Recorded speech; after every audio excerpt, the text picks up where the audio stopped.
Guys, last week was such a great episode. We actually went a little longer than we should have. So we're actually dividing that into 2 episodes with Wolfgang and Byron Puck.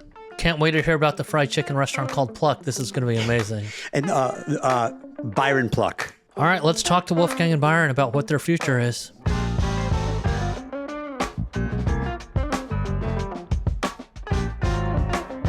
There's a lot of people who worked at Spago and then went on to open their very significant restaurants, and some of them are in the Bay Area, some of them are on the East Coast now. Yeah. Yeah, I mean, go through that highlight reel if you want. I mean, to name a couple really quickly, obviously Nancy Silverton and the amazing Mark Peel, Evan Funke, who spent so much time with us learning from Essay in the kitchen, who recently left us at Spago, but he was there making pasta for 40 years. Yeah. And that's who Evan initially learned from and then went off to Italy. And now Evan's grown his restaurants tenfold and is doing such a phenomenal job.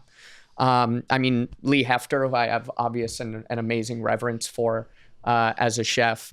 Antonia Lafaso, who's gone on and done amazing things.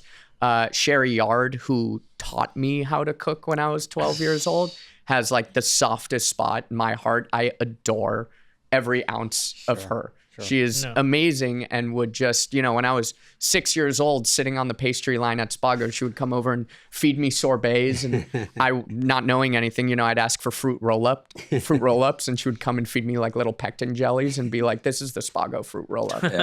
But make me feel so comfortable and so at home. I mean, the highlight reel goes way beyond that. You would know better than me, but I mean, there's so many that I think have done what we talked about in terms of the education process of it all that I just admire so much. We had, you know, we opened in Tokyo in 1983. Then we went to Tokyo, and then we brought back a Japanese chef, Hirosone. He became the chef at the old Spago on Sunset, and then he married Lisa Domeni. And then they moved to Napa and opened Terra in St. Helena. I mean, he was super talented. He inherited, or him and his wife inherited a good amount of money, so they are more or less retired. But the same thing with Mitch and Steve Rosenthal, 2 brothers who came from New York, New Jersey, and then came out here, worked at Granita, and then I sent them up to Postrio in San Francisco, which was at that time one of the most popular restaurants anywhere. And they were the chefs there, but super talented. And now they open restaurants all over their place too. And Richard Reddington, who worked at Spago and opened up in Napa, and now he's back in his hometown, I think in Rochester or Syracuse, and has like 3-4 restaurants there.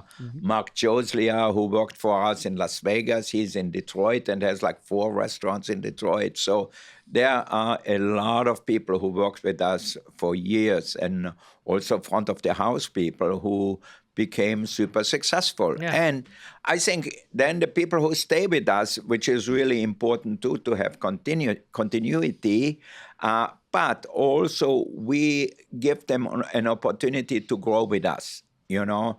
Not everybody likes to take risk and open their own restaurant or know how to do it, but they feel really comfortable in an organization. And I think they are happy to cook great and not to worry too much about payroll or who's going to pay for the wine or this and that. Some of them get really good at spreadsheets, but they'd rather do it for somebody else than themselves. You had Ari Rosenson on, didn't you? No, Ari's the spreadsheet king. He is spreadsheet chef. Yeah. I call him spreadsheet chef. Before we opened. Awesome. Yeah. He's so good at it. Absolutely. Right, but he doesn't want to do the P&L for himself. So, but he is doing it for himself because it's his company now too, and I get that. But Ari's a good example, and we were joking a little bit about having your children work for you. I know you're not in an era now where you can just let 14-year-olds, 15-year-olds come into your kitchen and just start cutting shit the way that people did in restaurants back in the day.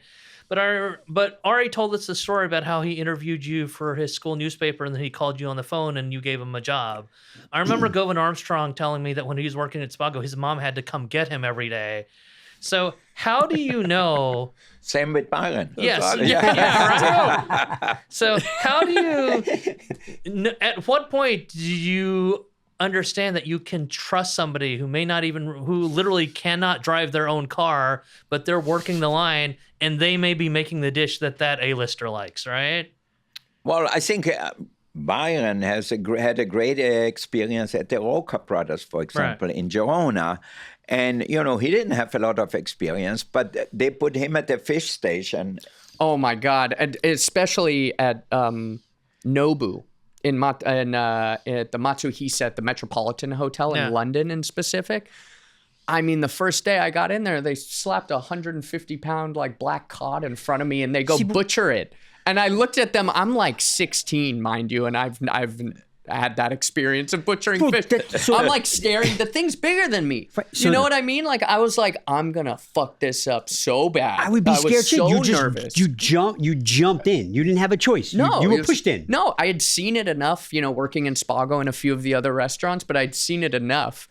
And, like I'm cutting at the head, I'm cutting at the tail, I'm trying to get the fillet off, and I'm going through it, and I am just like cutting up into the meat, like hitting every bone on the spine along the way. Nervous. I would have been. I was freaking out, and I took the whole crazy. fillet off, and I'll never forget. The chef de cuisine came over and he looked at it, and his eyes went wide, and he was like, "Okay, let's figure out something else, right?" So I was intended to go work the sushi station. And so instead of having me butcher the fish right away, they took the fish away from me, gave it to someone else. He came back with a set of chives. I went through, and I kid you not, over the course of like 2 days, I went through the entire walk-in of chives, trying to get them razor thin for the sushi station, because that's how they needed it. It needed to be the width of a sheet of paper. And oh my God, my knife skills just weren't there yet. So I'm cutting and cutting and cutting, and every 20 minutes he comes by and he sees this mountain of chives on my board, swipes his hand through it, throws it all in the trash. Oh God! Start over. Puts the board back down, and he goes, again. I'm like, okay, again. I walk into the walk-in, I grab another huge bushel of chives, try and go through it. It took me 2 days to get it to the way he wanted to, because I just didn't have the skill set yet.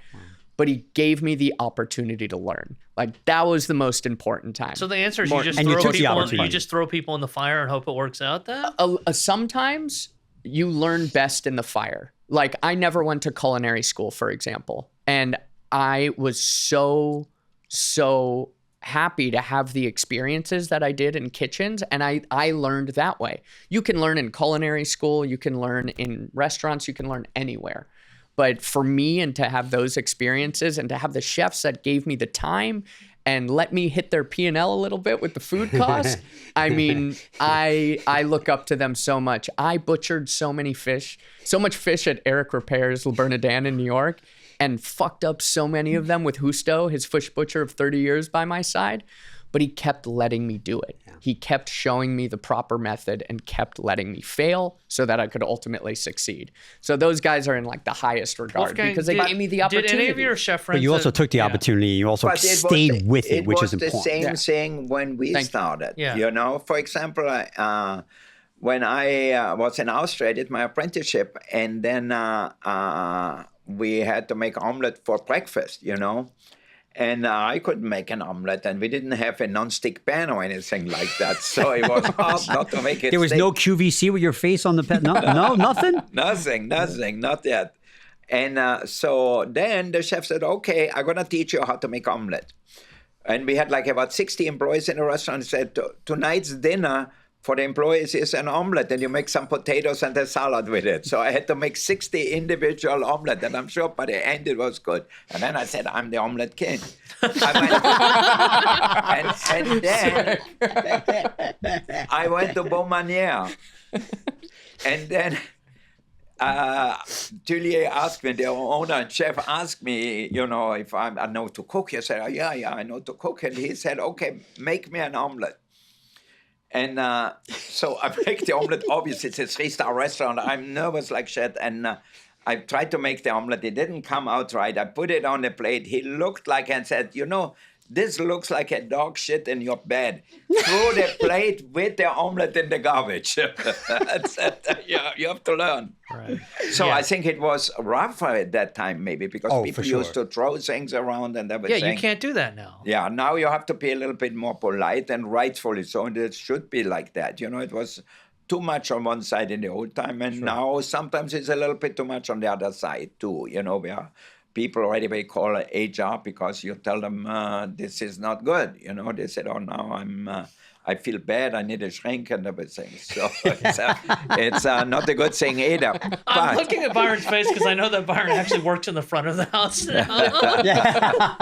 It has to be a little more politic. But no, Yeah. but tell me about that transition, because obviously you have kitchen skills. You're this kitchen mind. But what's it like being on the other side of things, and why did you choose this path? Well, I love being in the front of the house as well, and it's interesting for me to have that balance, Yeah. right? Like Which I love is going into atypical kitchens because you and- either get one, like I said before, you get one or the other. To be in the front of the house, but you have the skill in the back of the house, but now you're in the front of the house, which is a completely different skill set. Yeah, totally. But I've always been, in admiration of my dad, right? Like he is always in the front of the house because the most important thing on any given night in the restaurant is the guests that are gracious enough to adorn your dining room. That's the most important thing. We have to be there with them, right? And if we're building that experience, I mean, front of the house is such an ample part of that. So I love working through the systems and the operations of front of the house, the standards of service, the steps of service. It's balletic, it's orchestral, it's fun. But one of the things and one of the reasons why I like having the duality of being able to jump behind the line or jump in front of a table is my dad told me very young, I was like, why do you love what you do in terms of being in the dining room talking to people? He was like, I feel like Jay Leno. I feel like a late night talk show host. Because in the restaurant, I have the opportunity, whether it's, Keanu Reeves or Al Pacino or someone that's just flying in for the evening or someone that's coming in, from an adjacent neighborhood, I get to meet the most important and the most interesting people every single day. And you only get that when you're in the front of the house. And that's just stuck in my mind for 20 years. Yeah, if you're the great chef, like in the kitchen, and you never walk out of the kitchen, you're just that. Yeah, but I think we are in the hospitality business. Food is part of it. Yeah. The rest is how do you make the guests feel? If you can make the guests feel really well, really good, they will come back. You can cook a simple fish or a grilled steak on the grill just with a lemon and olive oil on the side. But if the people make you feel really welcome and you feel really good, you will spend the money and you will come back. If they don't take care of you, if they don't make you feel good, it doesn't matter if they check his $20, you said, you know what, I'm going to try something else. So what we want to do is be the first choice of the people. Why? Because when they come to our restaurant and they go home or they come in, they want to feel, they know they're going to feel good. They know they can bring their friends. They know they can bring their business associates or do a birthday dinner, whatever it is, and they're going to feel happy and feel good. We are not a cheap restaurant, but if you feel good at the end of the day, you don't mind paying. But you're talking about something that you essentially created, right? Because the idea of the celebrity chef was something that didn't really exist until restaurants like Spago. So at what point did it become this crossover for you where you realize people are here for the food, but people are also here because they want to see me? Like, when did you first realize that? Well, I think it happens more so once the iPhone came along, where everybody could take a picture, which anyway. No, but you were famous way before that. I mean, that's a good glib joke, but there were paparazzi before that. Yeah, no, that's true. But I think it made me feel good. Like it's almost like you perform for an audience. Right. Whereas in the kitchen, if you yell at your sous chef or the cooks or a waiter or whatever, you don't feel the audience. You don't get the reaction from the audience. And I think our profession is the most amazing profession because we get positive feedback every minute, basically, when you go and talk to the people and they tell you how wonderful everything is, how much they like to come here and how they only want to come back.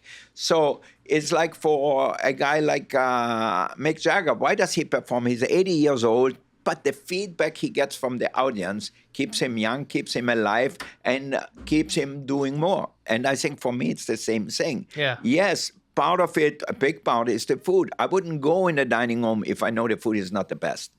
So that's you'd be embarrassed. Yeah. So then, but going back to the iPhone and the Mick Jagger thing, I mean, it's interesting that you bring that up, right? Yeah, people go see Mick Jagger because they want to see the swagger, they want to see the charisma, and that makes Mick Jagger himself feel more alive. Mick Jagger doesn't then fucking get Yelp reviews from the same people who complain about Chad. So how do you balance that, right? Because everybody comes in, they had a great time, and somebody posts something. It's like, wait, I just met that fucker. What happened? You know? I mean, it's food for getting better. Yeah, man. Like it's so that's really still how you look at it. No, so you have to. It's the only way to look at it. I mean, if we reached perfection and we had 100%, 5 out of 5 stars on everything possible, I mean, nothing would change. right? And Spago would have been the same as it was 40 years ago, right? I think it's the feedback that drives us to be better consistently. And that pushes us to be better in the kitchen, better in the front of the house. Like, we have to intake that feedback. Good is great. Like my dad said, it really drives you and it gets you excited. It gets you going.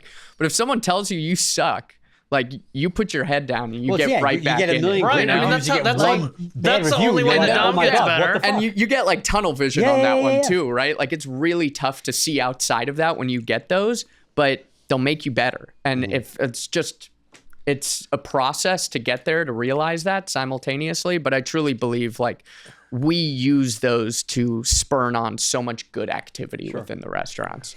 I was going to say, what's interesting too, like, you know, I'm a fly on the wall. I'm sitting down. I'm a guest in the dining room. And by the way, like, we talked about this before, like, you go to places where, yes, the food is amazing. Everyone remembers how you made them feel. Like, it's all about the hospitality.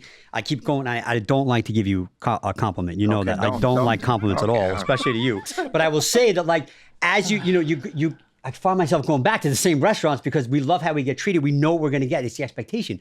But to sit on the other side in the dining room, and when he first walks out, it's like everyone turns. And the fact, I always say this, I'm like, if Wolfgang Puck to this day can still go out and touch a table, if you own your restaurant and you're not doing that, you literally need to learn. And I see that, and I'm just like, this guy's still going out, still breaking my balls, and I'm trying to have dinner with my wife or my girlfriend. Sometimes, well, not both. We don't bring both. No. We bring one or the other. Okay. But seriously. But like, I'm just kidding. I'm just kidding. Now we're backtracking from the beginning, no, man. No, I'm just kidding. Feeding into the truth comes out sooner or later. It was the Lambrusco. It just took an hour, but we got there. Right. No, but seriously, the fact that you still go out and touch What is your every name, day. girlfriend? I don't know. You've met her. The fact that you still go out and touch tables, for me, if I was a chef with my restaurant, I would be like that's what I learned from. I don't work that much behind the counter upstairs anymore. But I still go out. I still say hello. I still But I guess what I'm saying is I see you all the time at the counter counting the money. Yeah. You don't slice the prosciutto anymore, but I see you with the big bag there and throwing all the green stuff in the bag. But there is something to be learned about that, and I think that's so special. And I love seeing people's reaction because, like you said, you have people visiting, whether it's a special anniversary, whether it's a local customer that comes in all the time. There's always somebody in that dining room that's never either been there before. And when you come out, chef, it's crazy. It's crazy. They so can't wait fun, for you man. to come to that table. It's the coolest thing. Yeah. Like, I see reviews for all 25 restaurants every single morning. And it is the coolest thing to see it, where it's just a one sentence blurb, but Chef Wolfgang came by my table.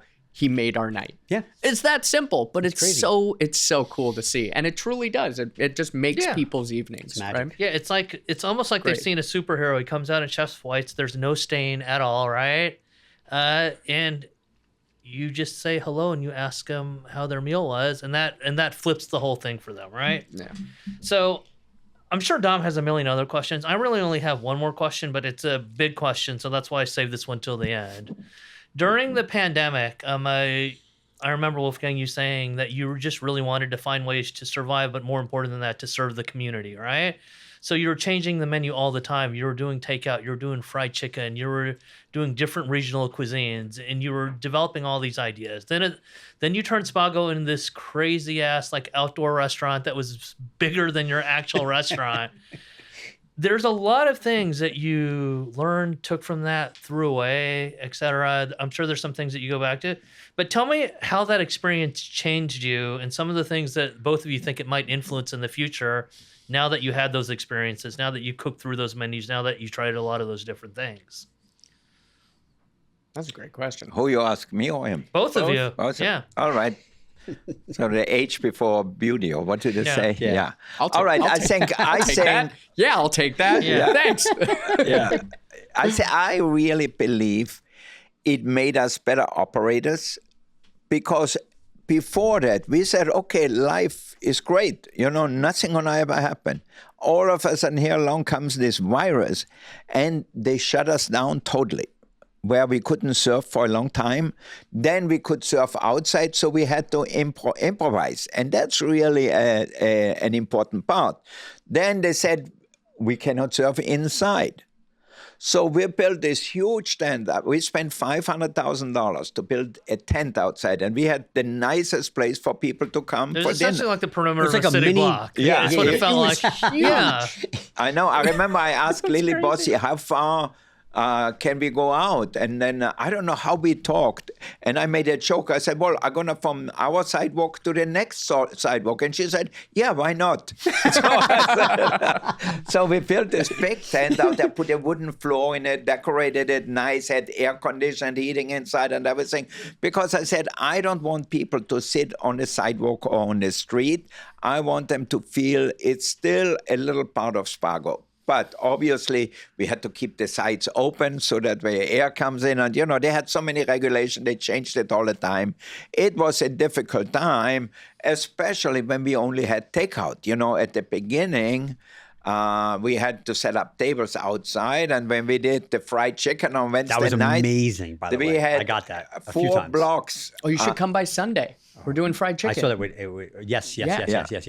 So it was an amazing thing. And we did the Spago menu. I thought it's going to last 2 weeks, and then because Trump said, by the 1st of May, we're going to be all open again. Yeah. I said, okay, great. Let's give the store away. Let's make people feel good. I remember I made a menu for $49 to pick up. They had an appetizer, a soup, a main course, and dessert. So then people actually told me, I said, why you don't charge the same price in the restaurant? I said, I can't. I just want everybody to feel good. Yeah, So then after a while, it was difficult, to get food and to do all that things. And everybody was in the same place, If you're a farmer and you have all these strawberries and nobody can sell them or you cannot pick them, you have nobody to pick them.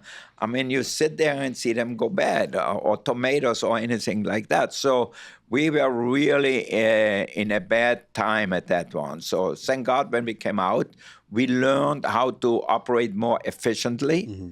It was also very difficult after that to get staff, to get employees.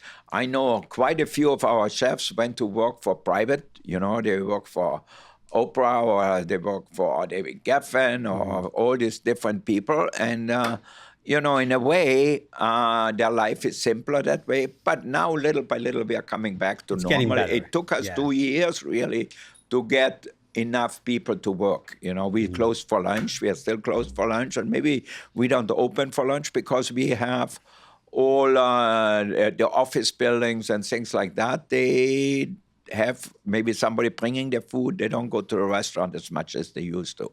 Mm-hmm. Yeah. Mm. So Byron, what ideas are you going to open a fried chicken restaurant, or are you going to open an ice skating rink? I mean, it probably gives you all sorts of ideas of things you can do. Fuck it, we did this, right? Oh man, we were talking about a fried chicken joint for a while. I wanted to call it Pluck. Cool. I like that. Yeah. Somebody trademarked that quickly. Yeah. It spoke too soon. Yeah. But Byron Puck. Yeah. Yeah. But I mean, in terms of the pandemic, it taught us to be exceptionally proactive. Right. Like, I will never forget the day that things started shutting down, and I went into the chef's office, and I looked at Ari, who was like on his spreadsheet game back there. Yeah. And he swivels around in his chair and he goes, "What do you need?" I was like, "It's happening. I think we need to pivot and do takeout." And he was like, I don't know. And I was like, let's look at this. Let's at least kind of design what this might look like in the future. And sure enough, a week later, it all hit. Yeah. And we were ready for takeout, thankfully, more or less. But I think it taught us to be very proactive. It taught us to really think ahead. And to be strategic in how we view the restaurant, and that we're very lucky. Like my dad said, we're proud to have a longevitous space, but you always got to be proactive in your thinking, and you can't sit back on those laurels of history and all the success. You have to keep pushing forward for more. And the pandemic, I think, really taught the entire hospitality industry a huge lesson in that regard, in being proactive and being strategic. But it was honestly, I think the most amazing thing was, I'll never forget Mother's Day during the pandemic. I was doing the expo, and I printed 560 plus tickets off the kitchen line, and I took them home with me to build like expo sheets at night to like walk in the next day, because I was like, I'm gonna get absolutely destroyed tomorrow. You know what I mean? and we still got destroyed the next day. It was like, you know, trying to no amount of fire out planning. 250 quiches in the middle of the afternoon was, with like 5 people working the line, was insane. I mean, we were going through it, but I think the community really responded well to it. We were, I think, really generous with our cuisine. We offered all of these different fun experiences, and we really wanted to be a part of the community and let the community know that we were there for them as well. And I think they responded really well to that. So it was honestly, it was fun. As much as it was crazy, it was really fun. And it shows that, you know, if you're interested in a community, the community will be interested in you. And that's why we did, from the beginning on, a lot of charity works. You know, I remember we started Meals on Wheels with all the chefs together at the parking lot of the old Spago in 1982 or 83. I couldn't raise any money, I remember. And then I had Gail Green, who was the food writer for New York Magazine. She was the head of Meals on Wheels in New York. I had breakfast with her in New York and said, you know, we did this event. It was fun with all the chefs and all the wineries. And she said, oh, that sounds interesting. So she came out for the second one. And then she asked me, Wolfgang, who are your sponsors? I said, what do you mean sponsors? Yeah. And she said, yeah, you have to get the tickets from the airline. Like I had Paul Prudhomme came from New Orleans with 10 people. I paid for the hotel room and the airline tickets. So we barely made any money, you know, all the rentals and everything. I don't know, I had silver spoons for his jambalaya or gumbo. I remember, and then the rental said, there's no more silver spoons. I don't know who took them home, you know. So, and then she taught me and said, you have to ask for a thing. But what she did, she started then doing the same thing in New York at Rockefeller Center. So obviously we came there doing our booths, and Alice Waters and Jeremiah Tower and Larry Fortune and Paul Prudhomme. All the legends. Yeah, all the chefs from that time. And I remember they raised $900,000. Me, the year before, I raised $32,000. And it was the same amount of work. It was crazy. God. It was really amazing. And since then, we were always involved in different charities. You know, we are doing every year a big charity in Las Vegas for brain disease, for Alzheimer's, Parkinson, and so forth. We raised over $200 million over the last 30 years, so which is amazing. And now we have a center there where they have for diagnostics, for family therapies and everything, if you have things like that. And we always did Meals on Wheels. We did a big benefit in Cleveland for the Children's Cancer Clinic there. We went for like 30 years there with the Carr family from there. And so we did the thing for cancer in Dallas. We did a lot for our schools. My wife Galila started an orphanage in Ethiopia. And we did a fundraiser for that at Spago. I remember we raised $1 million. And, you know, that's made in Ethiopia 2 million meals for the kids. Wow. We are doing a benefit for the same orphanage in Ethiopia on Sunday, where we have Adam Perry Lang and us doing our fried chicken and Adam his famous barbecue, and to raise money. And we have General Motors now sponsoring it, so we are lucky. So I think we always try to be a good citizen and give back to the community. I think that's really important, to give back. We were lucky, you know, I was certainly lucky. It's like a dream when I look back at my life from where I came from, you know, in a home with no running water. The toilet was 100 yards outside, and we had no telephone, we had no television, just a little radio to listen to the top 40 hit parade on Saturday night. That was it. So it certainly has changed a lot over the years. So I think I came here to maybe at a good time, but there's always a good time. But I think what is important really is giving back for the people who have less. I would say this was incredible. So I want to thank you very, very, very much for coming in. Okay. I also want to say that, you know, like as someone in the food business, I always look up to you, and I hate to give him a compliment. He's already like slouched down a little bit. Like, he's already right. It kind of, but no, but you can muster it. I'll get you something. Okay. No, but seriously though, honestly, like, thank you guys for making the time to come out. Thank you. What a like, I've always learned from your dad, and I've always seen how people operate at the highest level.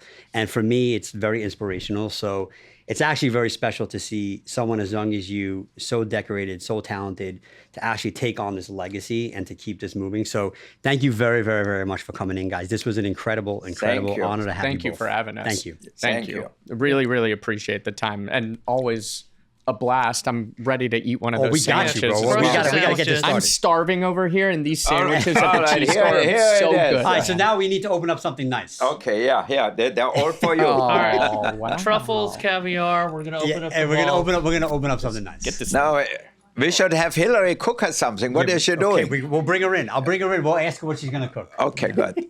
All right, always good seeing you. I mean, thanks for all the time over the years too. I'm glad that we just keep having this No, conversation. thank you for supporting us all the time, because that's just as important, you know. Because if you are a songwriter or a singer, if you don't have anybody playing your song, it would be very difficult. So especially these times where the newspapers are falling aside already. You know, when you look at the LA Times food section, I remember on Sundays we used to have the food reviews. On Thursday we had like 10 pages of right, the different paper was food. this thick, you know. Now, nobody reads podcasts. except me. I get still 4 or 5 newspapers, and I love to browse through the newspapers. I have them in my bag when I travel, and I read pieces of it. So it's really great. But unfortunately, there's nobody there in the newspaper, writers or whatever, who actually is supportive of the industry and actually checks out how much good we do, you know, for the people around us, for the community. And restaurants have always been a big part of the community. That's where you get together. If it's in Italy or in Austria, where you go on Sunday for lunch, the whole community, the whole Yeah, village. it brings everybody together. Yeah. But the good thing is, you know, we were joking about, you know, the iPhones and all that. But like with the iPhones, you get to be the platform yourself now, which is what's kind of great about it. Totally. It's shifted a lot of power into the operator's hands, Yeah. which is amazing. Yeah. But kudos to you and everything. I mean, you're always so fun to talk to as well, Andy, and always awesome to talk to you about our new exploits, the various restaurants, new dishes, whatever. So thank you incredibly. All right, we'll do it again soon. Thanks, guys. Thank you. Thank you.